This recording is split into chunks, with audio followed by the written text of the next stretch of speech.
Amigos, que Dios les bendiga. Bienvenidos a una nueva edición del Evangelio Diario. Estamos a martes 26 de agosto en esta 21ª semana del tiempo ordinario.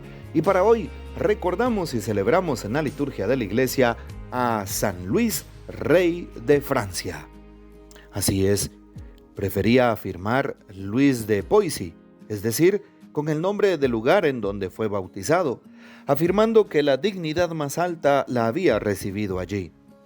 Los otros honores no le importaban nada, pero como su pueblo le había colocado en la cabeza la corona de rey, cuando solo tenía 12 años, quiso desempeñar el oficio de rey con escrupulosa perfección, juntando dos cosas que a los comunes mortales como nosotros nos parecen inconciliables: ascética y poder. Debajo de las vestiduras de seda llevaba el cilicio de la penitencia. Muchos consideraban exagerado el tiempo que el rey dedicaba a la oración. Es raro, comentaba el joven soberano, que se considere como un crimen mi devoción, y no digan una palabra de reproche si todo ese tiempo lo empleara yo en la casa o en el juego. Había nacido en 1214. Su madre, la virtuosa Blanca de Castilla, regente de Francia, mientras Luis era de menor edad, le había dado una sólida formación cristiana. Monarca pacifista, tuvo que empuñar varias veces las armas, primero contra los ingleses a los que derrotó y luego contra los propios vasallos rebeldes a quienes sometió. De varias partes, inclusive de Roma, recibía interesados consejos para que le declarara la guerra al emperador Federico II. Pero el sabio rey no se dejó convencer. Por el contrario, hizo de mediador entre el Papa y el emperador y logró que se arreglara el desacuerdo. En cambio, se dedicó con mucha energía a la renovación de la justicia y a la economía de su país. Su método de aplicar justicia fue ejemplar. Si un pobre, repetía a sus hijos, se ve envuelto en una acción judicial contra un rico, apoya la causa del pobre hasta cuando no se esclarezca la verdad. Fundó hospitales, hospicios, escuelas. Apoyó a la Universidad de la Sorbona, dando a Francia el primado de la cultura europea. Apoyó también a las órdenes mendicantes. Luego, siguiendo el ideal religioso que se había propuesto, emprendió una cruzada para liberar los lugares santos.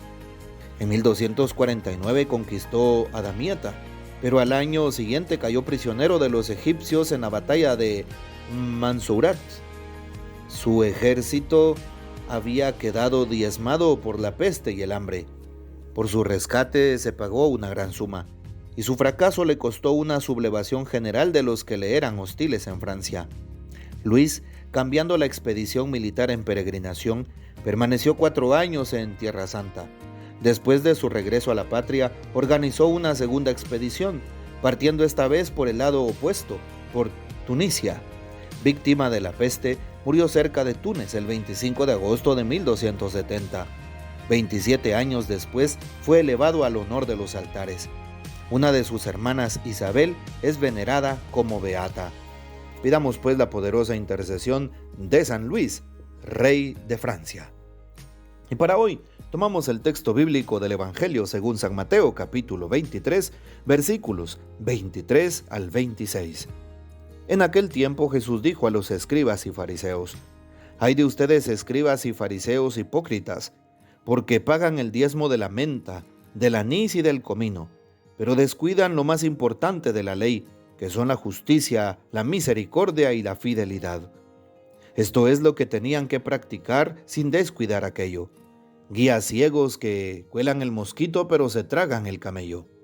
Ay de ustedes, escribas y fariseos hipócritas, que limpian por fuera los vasos y los platos, mientras que por dentro siguen sucios con su rapacidad y codicia. Fariseo ciego, limpia primero por dentro el vaso y así quedará también limpio por fuera».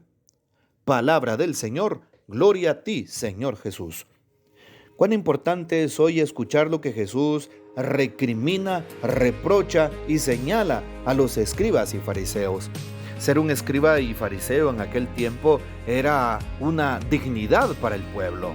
Sí, si habías nacido en una de estas familias acomodadas, porque estaban al frente del Sanedrín. Y claro, se supone que eran los más ejemplares, se supone que eran los más pensantes y los que estaban al frente del pueblo. Pero Jesús los desacredita diciéndoles hipócritas y señalando aquellas faltas en las cuales aquellos religiosos habían caído. Y Jesús no tenía ningún escrúpulo, Jesús no tenía ningún problema en señalar a la cara de aquellos las cosas en las cuales se estaban equivocando. Muchas veces a nosotros nos cuesta que los demás nos digan nuestras verdades. Nos cuesta cuando alguien nos señala algo en lo cual nos estamos equivocando. No seamos como aquellos escribas ni aquellos fariseos, que muchas veces tomaron represalias en contra de Jesús, incluso llevándolo a la muerte en cruz. No, que nosotros tengamos la oportunidad de ser discípulos y misioneros de Cristo con amor, con disponibilidad, con humildad y con sencillez. Recordar que somos limitados, recordar que somos hijos de Dios y recordar que todos tenemos defectos y todos tendemos a un cambio.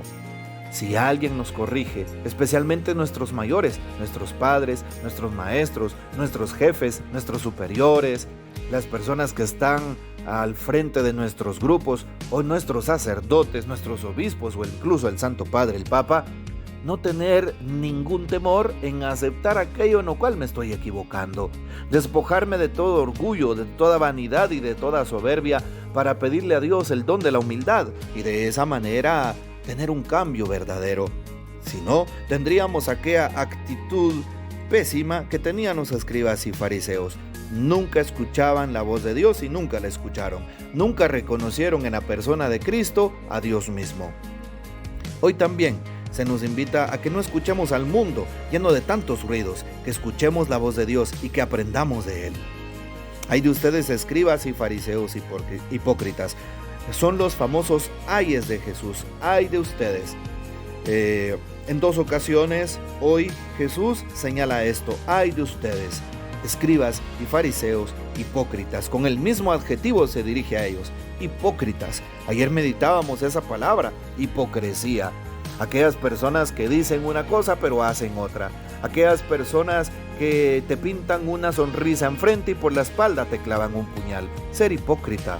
Una persona que muchas veces no juega limpio, no es auténtica en lo que dice y en lo que hace. Y por eso hoy Jesús les dice que no sean así. Y al decírselos a ellos, al señalarles esas actitudes negativas, también nos las está señalando a cada uno de nosotros. Y claro, si hoy Jesús habla del diezmo, ¿por qué hoy lo dice? Pagan el diezmo de la menta, del anís y del comino, pero descuidan la ley, descuidan la misericordia, descuidan la justicia y la fidelidad. Bueno, se pagaba un diezmo y el diezmo se daba para los últimos, los enfermos y los necesitados, se daba para las ofrendas del templo. Dar el diezmo era dar una parte de los frutos de la tierra regularmente o de los animales que la persona tenía como propiedad suya, pero se podía cambiar ese diezmo, esa 10ª parte de los frutos de la tierra o de los animales que la persona tenía, se podía cambiar por dinero y se daba precisamente esa cantidad si yo no quería dar esos animales o esos frutos de la tierra. Y por eso Jesús lo recuerda hoy, pagan el diezmo de la menta y del comino. Sí, pero muchas veces no sirve de nada, dice el Señor, pagar el diezmo para ayudar a los necesitados, los huérfanos y las viudas, porque así empezaba el diezmo.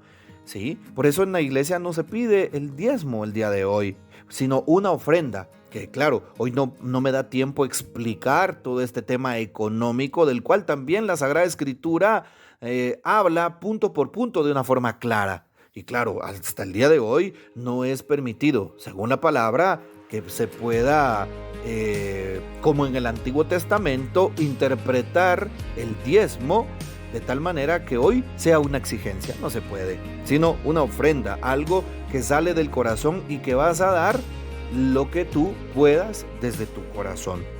Bueno, pero no nos quedemos solo en eso. Hoy Jesús no habla solo del diezmo. Hoy Jesús habla de que muchas veces hay personas que solo quieren dar una ofrenda, dar un diezmo, y que se olvidan de lo otro, de lo más importante, dice Jesús, y lo señala, lo más importante, la justicia, la misericordia, la fidelidad. ¿Será que solamente me he quedado en ritos? ¿Será que solamente voy a la Eucaristía? ¿Será que solamente deposito mi ofrenda y mi conciencia está tranquila? Pero mi vida es un desastre, no cambio, vivo en el mismo pecado, tengo la misma actitud, me atrapa y me encadena el mismo vicio. Y además de eso, no soy capaz de tenderle la mano al prójimo, de ayudar al necesitado, de visitar a un enfermo, o en mi propio trabajo o en mi metro cuadrado, de ver quién está pasando alguna necesidad, y no solamente física, no solamente material, sino espiritual, o aconsejarle o estar cerca para escuchar. Bueno, pidámosle al Señor que nos ayude a no ser hipócritas, como aquellos escribas y fariseos. ¿Debo de participar en la Santa Misa? Claro que sí. ¿Debo de confesarme continuamente? Claro que sí. Pero esta fe la tengo que expresar en el amor al prójimo. Tengo que expresarla en mis actitudes hacia los demás. Es lo que Jesús está tratando de decirnos el día de hoy.